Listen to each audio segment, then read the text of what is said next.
baay'ee mangadda garuu yeroo kana keessa laalcha akkasii qabaachuu kee. Agartuu akkasitti yaaduu koo miti. Sababa hojiitiin maatii keessanii wajjin dursa walitti dhufeenya uumuu waan hin barbaanne qofaaf. Maal rakkoo qabu?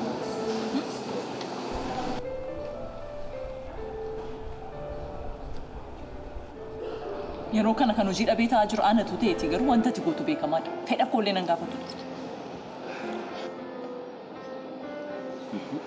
Kun agazmara nama muufachiisa taanaan maal rakkoo qabare siiviin koo bira jira. Yeroo barbaadanitti maaf hojiin hin eegalsiistan? Gamoo?